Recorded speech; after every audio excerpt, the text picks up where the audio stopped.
नमस्कार, मैं हूं हरवीर सिंह और हिंद किसान की बात कार्यक्रम में हमारे आपका स्वागत है।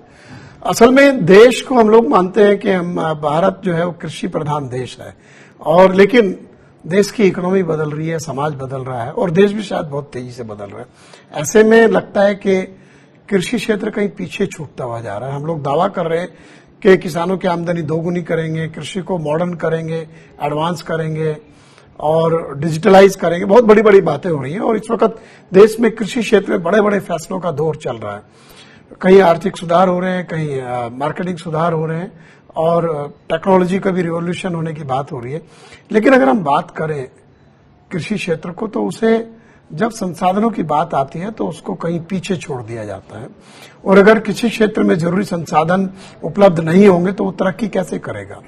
आज हम बात करेंगे इसी मसले पर कि देश में जो हमारा कृषि क्षेत्र है उसमें निवेश के क्या हालात हैं, क्यों उसमें पैसा खर्च नहीं हो रहा है और किसानों की अपनी सीमाएं हैं क्योंकि खेती तो घाटे के सौदे की बात हम लोग करते हैं, लेकिन सरकारें क्यों उसमें पिछड़ रही हैं, यह उनकी प्राथमिकता नहीं है। पिछले दिनों नीति आयोग की एक रिपोर्ट आई थी, उसमें कहा गया था कि अगर देश में किसानों की हालत में सुधार लाना है तो जो बुनियादी ढांचा है उसमें हमें कम से कम 6 लाख करोड़ से ज्यादा का जो इन्वेस्टमेंट है वो इमीडिएट रिक्वायर्ड है। लेकिन अगर हम बात करें जब सरकार के बजट की, हम देखते हैं कृषि का बजट जो है या राज्यों का बजट है उसमें सिर्फ खर्चे होते हैं, लेकिन इन्वेस्टमेंट वाला जो हिस्सा है वो लगभग ना के बराबर हो गया है। सरकारें सिर्फ बजट बनाती हैं, या तो सब्सिडी दे देती हैं या फिर कुछ छूट दे देती हैं, लेकिन जमीन पर जो खर्च करने की बात आती है उसमें वो कहीं नहीं दिखता। ये बहुत बड़ा मसला है, तो इसी पर हम बात करेंगे। आज हमारे साथ 2 खास मेहमान हैं। हमारे साथ हैं सोमपाल शास्त्री जी जो कृषि मंत्री रहे हैं देश के और इंडिपेंडेंट चार्ज उनके पास था जब अटल बिहारी वाजपेयी जी की सरकार थी और उनका एक खूबी यह है कि उस वक्त पहली कृषि नीति कॉम्प्रिहेंसिव तरीके से उनके टाइम में आई थी और जो आज हम इंश्योरेंस की बात करते हैं उसके ऊपर भी अमल या उसको आगे बढ़ाने का जो काम है उनके टाइम में शुरू हुआ था। कई बड़े काम हुए थे, लेकिन उसके साथ मैं ये भी कहूंगा कि उनके पास बहुत सारे ऐसे आंकड़े हैं जो हमें समझाएंगे कि देश में कृषि के हालात क्या है और जिस मुद्दे पर हम बात कर रहे हैं उसकी स्थिति क्या है। हमारे दूसरे मेहमान हैं डॉक्टर DN ठाकुर जो कृषि मंत्रालय में बहुत लंबे समय तक उन्होंने काम किया है और NCDC के डिप्टी मैनेजिंग डायरेक्टर रहे हैं। तो आप दोनों मेहमानों का स्वागत है कार्यक्रम में और उसके पहले हम लोग देख लेते हैं एक छोटी सी रिपोर्ट, फिर अपने मेहमानों से बात करेंगे।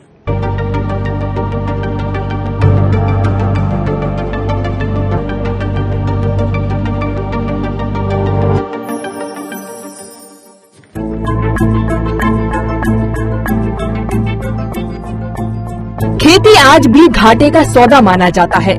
देश की 50% जनसंख्या खेती पर निर्भर है, लेकिन कृषि के हालात जस के तस ही हैं।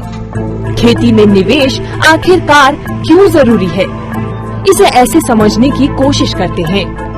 नीति आयोग के मुताबिक साल 2011-12 से 2015-16 के 5 सालों के दौरान वास्तविक कृषि आय प्रति वर्ष 0.5% से कम की दर से बढ़ी। साल 2011-12 और 2016-17 के बीच कृषि में पब्लिक सेक्टर का निवेश सकल घरेलू उत्पाद के 0.4% के आसपास रहा था। यह देखते हुए कि देश की लगभग आधी आबादी कृषि पर निर्भर है, ये हालात हैं कि हमारे देश में कृषि की जानबूझकर अनदेखी की गई है। साल 2019-20 के बजट में कृषि के लिए 1,30,485 करोड़ रुपए का प्रावधान किया गया, जिसमें PM किसान योजना की शेष 3 किश्तों के लिए आवंटित 75,000 करोड़ रुपए भी शामिल है।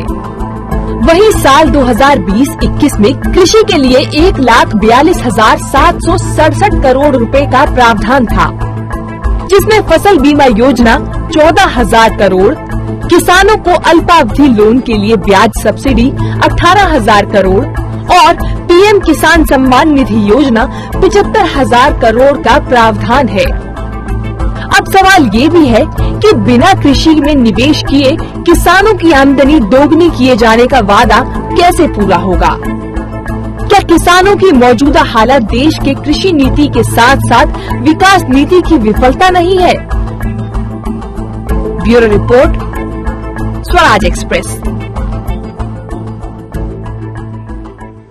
सोमपाल जी, मैं पहले आप ही के पास आऊंगा क्योंकि आपने योजना आयोग में भी, कृषि मंत्रालय में भी सरकार की नीतियों को करीब से देखा है और आप इस विषय के ऊपर आपका बहुत काम और अध्ययन है।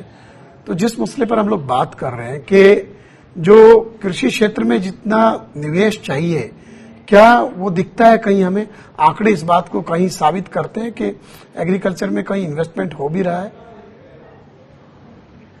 जहां तक निवेश का सवाल है हरवीर सिंह जी, उसके दो पक्ष हैं जी। एक है कृषि में निजी निवेश और दूसरा है सरकार की ओर से, जिसको पब्लिक इन्वेस्टमेंट कहते हैं जी। खेती का पूरे विश्व भर में और विशेषकर भारत जैसे देश में 85-86% जोत ऐसी हैं जी जिनका आकार 4 हेक्टेयर से कम है, और उसमें भी जो वर्षा आधारित क्षेत्र हैं, जिनको सूखा क्षेत्र कहा जाता है, असिंचित क्षेत्र, उसमें तो ये अगर हेक्टेयर हो भी बड़ा तो क्योंकि सिंचाई का साधन नहीं है तो उत्पादकता बहुत कम रहती है। तो एक तो निवेश का दृष्टिकोण या निवेश का एक पक्ष ये है कि क्या वह आर्थिक इकाई जिस पर आप काम करना चाहते हैं, चाहे वो खेती हो या उद्योग हो या व्यापार हो, उसका इतना आकार है कि उसमें निवेश की गुंजाइश हो जी।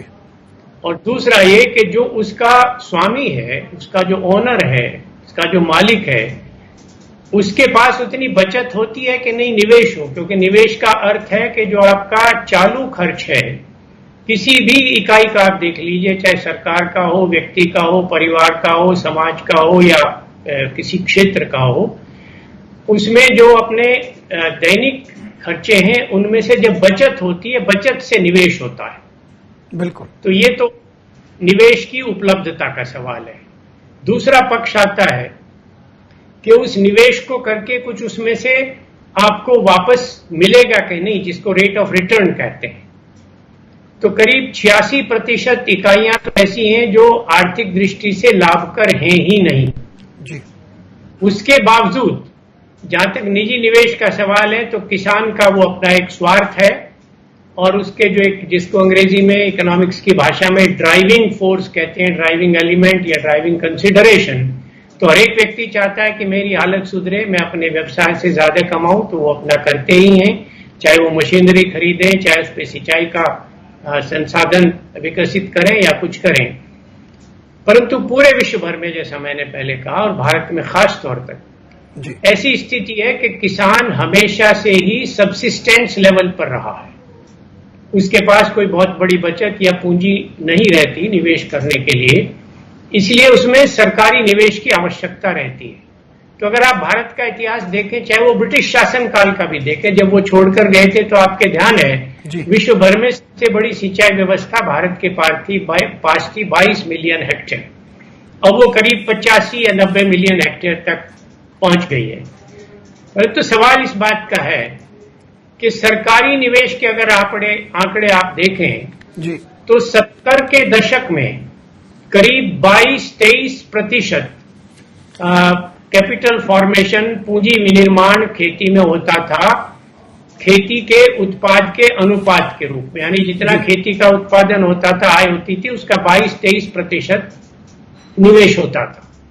और उसमें से जो सरकारी निवेश था वो करीब 18% के करीब था। घटते घटते 80 के दशक में ये आंकड़े, जो व्यक्तिगत निवेश था वो तो निजी निवेश 18 के करीब आ गया और सरकारी घटकर 11 रह गया। 90 के दशक में आप देखें, मैं वैसे स्मृति से, अपनी याददाश्त से आंकड़े आपको दे रहा हूं, आप इनकी पुष्टि कर सकते हैं, बाद में ये घटकर सरकारी तो करीब 4% के करीब आ गया और वर्तमान में तो मुझे लगता है कि 2% भी शायद नहीं रहा होगा। तो मैं ये तो है नहीं। जी जी। तो ये ठाकुर साहब ये बताइए कि सोमपाल जी जैसे बता रहे हैं कि अभी जो स्थिति है, दावे बहुत किए जाते हैं, आप कृषि मंत्रालय में रहे, आप एनसीडीसी में रहे, तो निवेश की अभी स्थिति है क्या? कोई इंटेंशन भी है क्या सरकार का, या उसके बाद संसाधन वो इस तरीके से रखते हैं कि कृषि में निवेश कर पाए सरकार?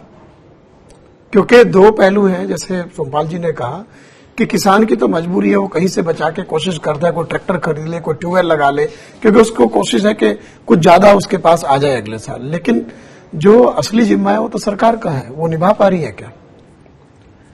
अब मैं हरवीर जी इसको इस तरह से रखना चाहूंगा जी। खेती एक्चुअली ये है पूरा का पूरा प्राइवेट, तो किसान तो अपना खेती करता है। अब खेती को आप देखिए तो खेती का जो सही कहा शास्त्री जी ने कि जो जोत है आज के डेट में वो अनवायबल साइज के हो चुके हैं। अराउंड 90% जो किसान के जोत ऐसे हैं जो वायबल है ही नहीं, जो वो कहीं से लोन लेके उसमें इन्वेस्टमेंट कर सके। और आज के डेट में एग्रीकल्चर में जो कैपिटल फॉर्मेशन हो रहा है उसका अराउंड 95% होता है प्राइवेट सेक्टर, मतलब किसान अपना लगाता है। अब किसान जो लगाता है तो वो तो उसका जो रेट ऑफ रिटर्न है, क्योंकि यही आंकड़े कहते हैं कि 70% किसान का लगभग 75% का खेती से आमदनी उसके लागत से कम है अभी भी। तो अगर लागत से कम आमदनी है तो वो तो दे ही नहीं पाएगा, वो लोन ही नहीं लौटा पाएगा, क्योंकि ये जो सारे इन्वेस्टमेंट होते हैं वो लोन से होते हैं, बैंक से लोन लेके वो करते हैं। अब जब किसान बैंक लोन और सरकार का जो बजट है, कृषि मंत्रालय का बजट देखिए तो लगभग 85% बजट चला जाता है 3 मेजर हेड में, सब्सिडी या ट्रांसफर पेमेंट में। अगर ये रूरल डेवलपमेंट का ऑलमोस्ट पूरा ही ट्रांसफर पेमेंट है, फूड एंड पब्लिक डिस्ट्रीब्यूशन का पूरा ट्रांसफर पेमेंट है, तो सरकार के पास तो संसाधन ही नहीं है क्यों इन्वेस्टमेंट में उतना कैपिटल। मैं वही कह रहा था सोमपाल जी, जैसे मैं इस साल का बजट अगर हम देखें करीब 1,42,000 करोड़ का बजट है, उसमें 75,000 तो आपने पीएम किसान के लिए दे दिए, 22-23,000 करोड़ आपने इंटरेस्ट सबवेंशन में दे दिए, फिर 14-15,000 करोड़ आपने आपके जो इंश्योरेंस की सब्सिडी उसमें दे दिए, तो ये और फिर आपके खर्चे हो गए मंत्रालय के, तो बचता कहाँ है? तो ये जो इतने बड़े बड़े दावे जब हम करते हैं, सरकारें करती हैं कि एग्रीकल्चर हमारी प्राथमिकता है, तो उनके बजट का जो स्वरूप है वही दिखा देता है कि उसमें कहीं है ही नहीं। अब आप ये बताइए कि जब आप कह रहे कि दुनिया का सबसे बड़ा जो सिंचित सिंचाई की योजनाएं थी हमारे देश में थी उस वक्त जब ब्रिटिशर्स गए, उसके बाद हम लोग घिसट रहे हैं और अभी भी हमारा करीब 50%, 55% हिस्सा गैर सिंचित है। तो ये तो सरकार को अपनी प्राथमिकताएं तय करनी पड़ेगी कि आपका बिग टिकट इन्वेस्टमेंट एग्रीकल्चर में है ही नहीं। हम बनाते हैं एयरपोर्ट, हम बनाते हैं पोर्ट, हम बनाते हैं एक्सप्रेसवे, उसके लिए आप व्यवस्था करते हैं एनएचएआई बना देंगे, आप उसके ऊपर सेस लगा देंगे या पब्लिक प्राइवेट को उसमें ले आएंगे और लाखों लाखों करोड़ के प्रोजेक्ट आप लाते हैं। लेकिन जब एग्रीकल्चर के इंफ्रास्ट्रक्चर की बात आती है, जहां पे सीधा रिटर्न ये है कि किसान की किस तरीके से आमदनी बढ़ेगी, या आप गोडाउन बनाने की बात हो, आप देखिए कोई बड़ी स्कीम अनाउंस नहीं होती, कोई बड़ा प्रोजेक्ट आप दशकों से अनाउंस नहीं हुआ। सीडब्ल्यूसी क्या जहां था वहीं अटका हुआ है, स्टेट वेयर हाउसिंग वहीं अटके हुए हैं, तो वहां आप क्या कहते हैं, नहीं किसान को पैसा दे दो वो अपना गोडाउन बना लेगा। कोई कोल्ड चेन आप डेवलप नहीं करना चाहते, अब इरिगेशन के बड़े प्रोजेक्ट आप नहीं लाना चाहते, तो यह ना कोई ऐसा कोई मार्केटिंग के आप बड़े कॉम्प्लेक्स डेवलप करना चाहते हो कि जहां पे बड़े पैमाने पे सरकार निवेश करे। तो ये जस्ट थोड़ा थोड़ा पैसा बांट दो और फिर बजट अनाउंस करके आगे बढ़ जाओ, ये लगता है मुझे। तो आपको क्या कहना है इस पे सोमपाल जी? नहीं, मैं तो आपकी बात से सहमत हूँ जी। और एक तरह से तो बल्कि मैं कहूंगा कि आज ये जो चर्चा हो रही है तो हम तीनों ही एक मत के हैं, तो इसमें बहस होने की तो कुछ गुंजाइश है नहीं, सर्वसम्मति है हम तीनों की इसमें। मैं कहना चाहता था कि किसान के पास तो निवेश करने की गुंजाइश नहीं है, उसको ये तो अर्थशास्त्री हैं ठाकुर साहब, और मैंने इनका काम भी देखा है, इंडियन इकोनॉमिक सर्विस के हैं, वैसे अर्थशास्त्र तो मैंने भी पढ़ा है, तो न तो किसान के पास है और न सरकार करती। अब आप एक अगर वैश्विक दृष्टिकोण से देखें तो जैसे यूरोपियन इकोनॉमिक कम्युनिटी, खास तौर से जब से विश्व व्यापार संगठन की व्यवस्था का प्रादुर्भाव हुआ है, भारत उनके साथ सम्मिलित हुआ है, तो यूरोपीय आर्थिक समुदाय ने एक मॉडल अपना अडॉप्ट किया है। उसमें वो प्रति हेक्टेयर किसान को एक निश्चित राशि दे देते हैं। जैसे मैंने 2017 में स्विट्जरलैंड गया था, मैं वहां 1 महीना रहा, तो वहां का मैंने अध्ययन किया जी। तो स्विस गवर्नमेंट अपने किसानों को औसतन 2,993 यूरो प्रति वर्ष प्रति हेक्टेयर स्टैंडिंग सब्सिडी देती है, और किसान को ये छूट है कि उसके ऊपर वो कुछ भी उत्पादन करें, चाहे वो फसल उगाएं, चाहे उसमें बागवानी करें, चाहे पशुधन करें, या दवाएं करें या आर्बोरिकल्चर करें, पेड़ उगाएं, तो जो अपना उसका उत्पादन है उसको वो कहीं भी बेचें, उनसे उसको कुछ नहीं लेना। वो उसको एक तरह से हमारे रुपए के हिसाब से आज का अगर आप यूरो का और रुपए का कन्वर्शन देखें, जो विनिमय की दर देखें जी, तो लगभग 2.5 लाख रुपया प्रति हेक्टेयर, यानी करीब 1 लाख रुपया प्रति एकड़ वो किसान को एक तरह से वजीफा देते हैं, स्कॉलरशिप देते हैं। अब जो भारत सरकार ने शुरू किया 6,000, ये 2,000 की 3 किश्त, और मैंने सरकारी आदमियों को, आपने भी सुना होगा, सरकारी प्रवक्ताओं को, मंत्रियों को कहते सुना कि हम किसान को दे तो रहे, वो निवेश करेगा तो 2,000 में कितने 2 या 3 फावड़े ले लेगा, वही निवेश होगा क्या, उससे खेती हो जाएगी। मेरा कहने का ये अर्थ है कि भारत के किसान की और भारत की कृषि के वर्तमान नहीं, पूरे ऐतिहासिक परिदृश्य से लेकर और अब तक अगर देखें तो जब तक सार्वजनिक निवेश नहीं होगा खेती में तो किसान उभर नहीं सकता। ये ठाकुर साहब जैसे अभी सोमपाल जी कह रहे थे कि दुनिया भर में ये साबित है कि किसान की अपनी हैसियत नहीं है कि वो कोई ऐसा निवेश करे जो कि बड़े इंफ्रास्ट्रक्चर खड़े कर सके या वो अपने लिए ऐसी चीजें, सिंचाई की या दूसरी चीजें डेवलप कर ले। हमारे यहाँ तो वैसे ही आप मानते ही हैं कि भाई खेती जो है घाटे का सौदा है।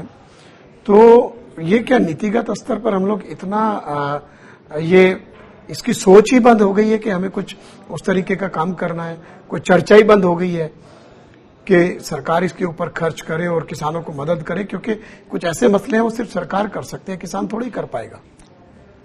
बिल्कुल आप सही कह रहे हैं हरवीर जी। देखिए, इसमें एक तो पहले नजरिया को बदलना होगा जी।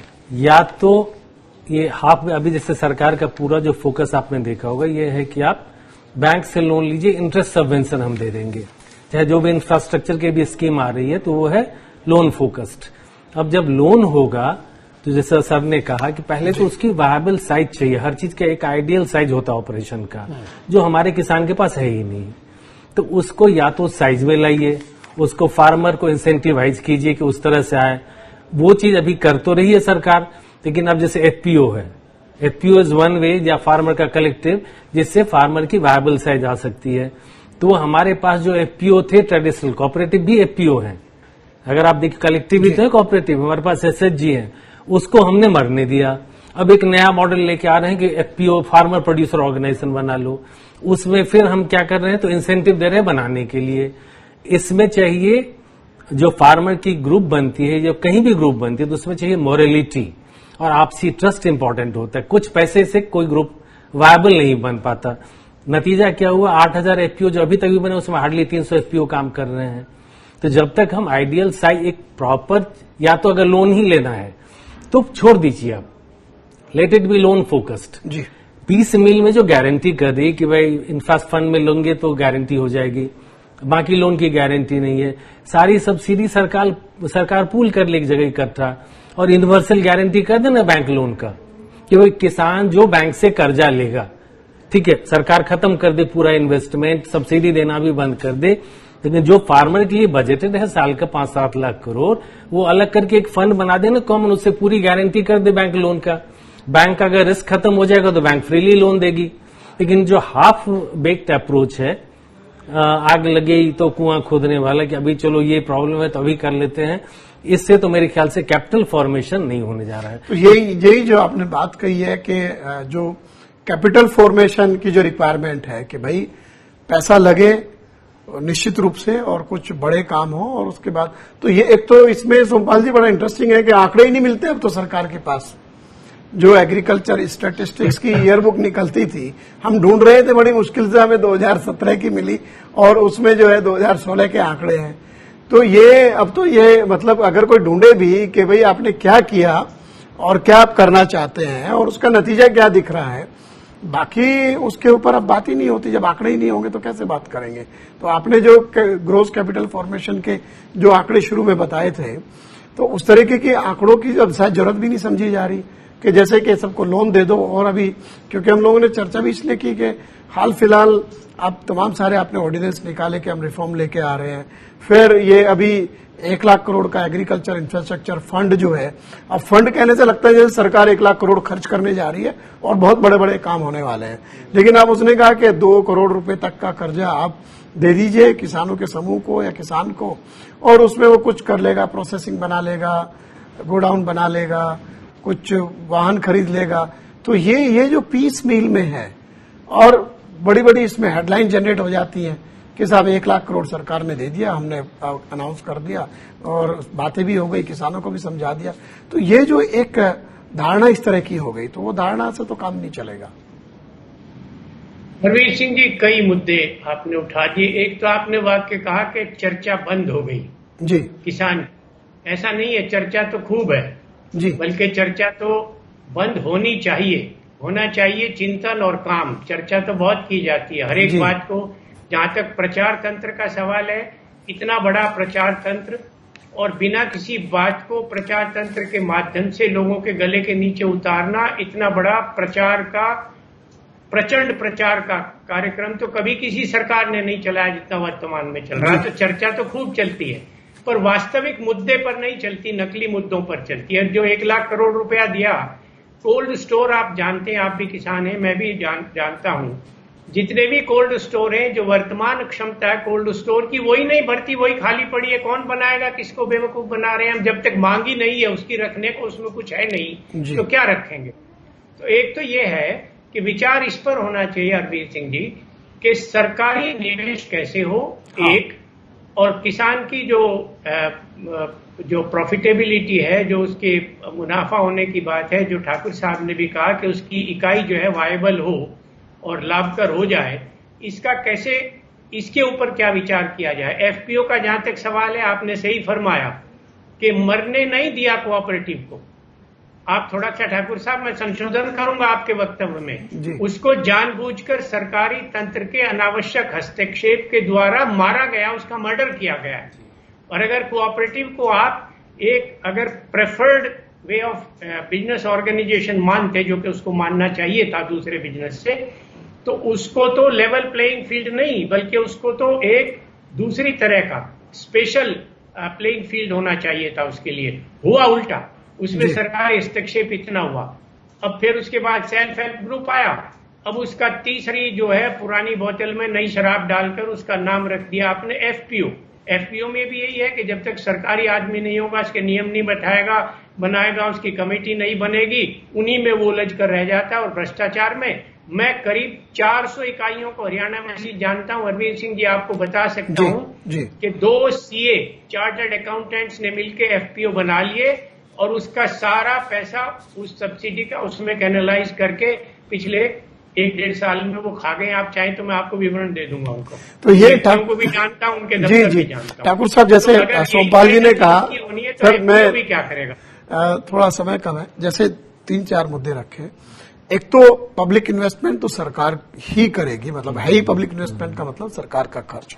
जब तक वो एग्रीकल्चर में नहीं होगा तो बात आगे नहीं बढ़ेगी। दूसरी बात उन्होंने कही है कि किसानों की अपनी जो यूनिट है उसको इकोनॉमिकली वायबल होगा, अगर प्रॉफिटेबिलिटी होगी तो उसके पास भी कुछ ऐसा पैसा होगा जो कि वो इन्वेस्टमेंट कर सकेगा इस उम्मीद में कि उस पर और ज्यादा रिटर्न उसको आएगा।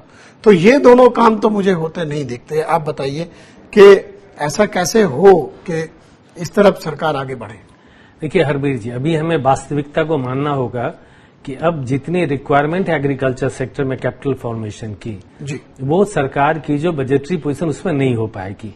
जैसे मान लीजिए कोई इरिगेशन प्रोजेक्ट है, तो हर चीज के एक टाइम लाइन होता है। आप किसी चीजों को अगर ओवरशूट करेंगे तो पहले का काम पानी में बह जाता है, तो वो चीज नहीं होगा। अब दूसरा क्या रास्ता है, फिर there is no point in creating a false perception की सर कैसे 1 लाख करोड़ का इंफ्रा फंड है, ये पूरा लोन है जी। तो इसमें क्यों परसेप्शन आप क्रिएट करें कि सरकार ये क्रिएट कर रही है, ये पूरा लोन है भाई, लोन लो। सब्सिडी इंटरेस्ट सबवेंशन दे रहे हैं, वो छोड़ दीजिए। मैंने पहले कहा आप फिर एक रास्ता अपनाना होगा कि चलो एग्रीकल्चर तो है ही प्राइवेट सेक्टर, किसान ही खेती कर रहा है, किसान को अपने आप ऑर्गेनाइज होने दीजिए। आप केवल जैसे कोऑपरेटिव था उसको चलने देते, सरकारी तंत्र से इंटरफेरेंस बंद कर देते। वो आपके पास में 8 लाख यूनिट था जो अच्छा खासा हर गांव में पहुंचा हुआ था। फार्मर कलेक्टिव बना के साइज को हम वायबल बना सकते हैं, लेकिन वो फार्मर को खुद ही ग्रुप करना होगा। किसी सरकारी डायरेक्शन से या कुछ लाख पैसे की लालच में ये फार्मर यूनाइट नहीं हो सकते हैं। तो मैं तो सर ने कहा कि इसी पॉइंट पे अपने दोनों मेहमानों का बहुत बहुत शुक्रिया कहूंगा कि मसला यही है कि सरकार को खर्च करना पड़ेगा और सरकार खर्च कर नहीं रही है। किसान को कहा जाता है वो खर्च करे, उसकी खर्च करने की क्षमता नहीं है। तो जब तक ये दोनों सवाल हैं, इनके जवाब नहीं तलाशे जाएंगे, तब तक कृषि क्षेत्र की तरक्की की बात करना, उसको इकोनॉमिकली वायबल बनाना और जो जुमला दिया जाता है कि किसानों की आमदनी दोगुनी कर देंगे, सब कुछ तरक्की आ जाएगी, वो सब आधी अधूरी बातें हैं। मेरे ख्याल से हमारे जो दर्शक हैं उनको हमने इस मसले को समझाने की कोशिश की अपने दो मेहमानों के जरिए। आप हमारे साथ जुड़े रहिए स्वराज एक्सप्रेस पर। हिंद किसान की बात में एक नए विषय के साथ हम फिर आपके पास आएंगे। नमस्कार।